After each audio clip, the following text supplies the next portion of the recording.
Let's be real for a second. There's almost nothing worse than your furnace dying on the coldest night of the year or your AC just giving up the ghost during a brutal summer heat wave. It is a universal, massive homeowner headache. So today, we're going to build a playbook to help you tackle it head on. All right, here's our game plan. We're going to cover 5 key areas, starting with why your system is under so much stress in the first place, all the way to how you can take care of it for the long haul. By the end of this, you'll have a super clear strategy for pretty much any heating or cooling problem that gets thrown your way. So first up, let's actually understand the battlefield, because your home's HVAC system, it's in this constant kind of hidden war with the world, right outside your door. Oh man, it's the question we've all screamed into a pillow, right? Usually while we're either shivering or sweating. And you know what? The answer isn't just bad luck. It's because they fail when they're pushed to their absolute breaking point, which is exactly when we need them the most. And here are the culprits, laid out right here. I mean, just think about it. These crazy temperature swings from freezing cold to scorching hot put so much wear and tear on the parts. If you live somewhere humid, your AC has to work twice as hard just to pull all that sticky moisture out of the air. You've even got the ground itself fighting your system. These freeze-thaw cycles can literally shift your foundation and mess with your ductwork. It's wild. Your system is truly under this constant seasonal attack. Okay, so knowing the enemy is one thing, but what now?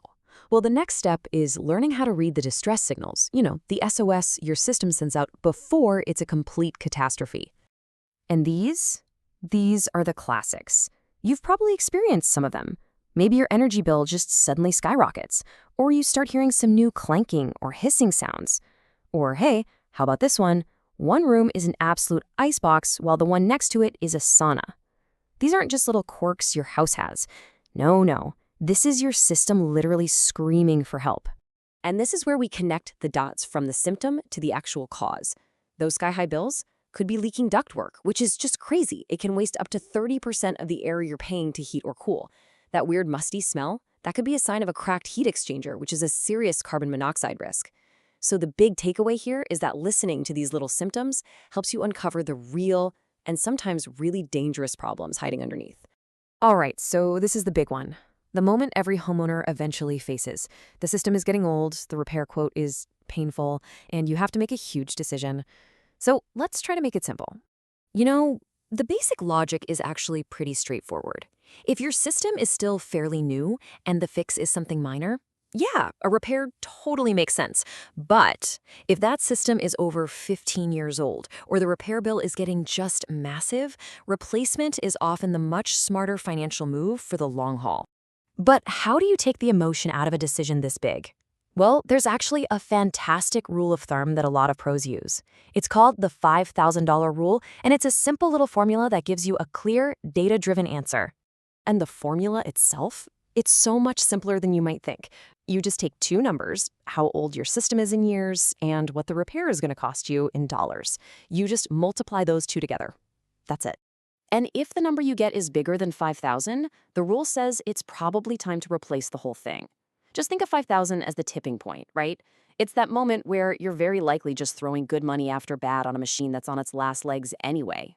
Okay, let's actually see this rule in action with the example here. So we've got a 12-year-old unit. The repair for the compressor is going to be $1,200. Now, if you multiply those, you get over $14,000, which is way past our threshold.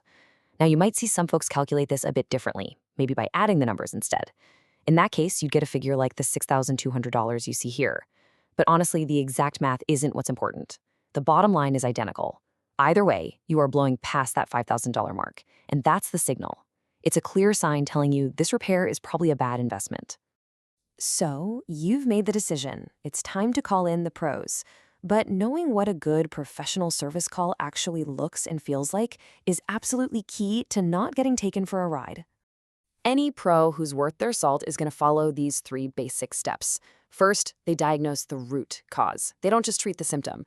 Second, and this is huge, you get a written estimate and you have to approve everything before they start the work. No surprises. And finally, they test their fix and they guarantee their work with a warranty. It's all about transparency and accountability. And these right here, these are the green flags you should be looking for. Do they communicate clearly and give you a specific arrival window? Are their techs certified? You see letters like NATE or EPA. Those aren't just random acronyms. They're proof of actual professional training. Do they give you everything in writing? A true professional respects you and your time, and they empower you with information. Okay, let's bring it all home. Our final section is honestly the most important one. This is all about how we stop this whole emergency repair cycle and get into a proactive mindset instead. And this right here, this is your cheat sheet for a long, healthy life for your HVAC system. I'm talking about simple stuff like changing your air filters regularly and getting annual tune-ups where a pro can clean the coils and check all the safety controls. Doing these things can prevent the vast majority of those big, catastrophic, expensive failures. And if you're thinking, does it really make that big of a difference? Just look at this chart. The difference is huge. With regular maintenance, you're looking at a 15 to 20-year lifespan. But if you neglect it, that can get slashed almost in half, down to just 8 to 12 years. I mean, that's potentially a full decade of service you're just leaving on the table. So here's the big mental shift we all need to make. That annual tune-up isn't just another bill you're trying to avoid. It's an investment. It's an investment you're making to protect this giant multi-thousand-dollar piece of equipment and, of course, to guarantee your own comfort. Which really just leaves us with one final question to think about. When you look at that big metal box in your basement or sitting outside your house, do you see it as just another appliance that you fix when it breaks? Or do you see it as a critical investment in your home that needs to be protected? Because the answer to that question, well, it changes everything.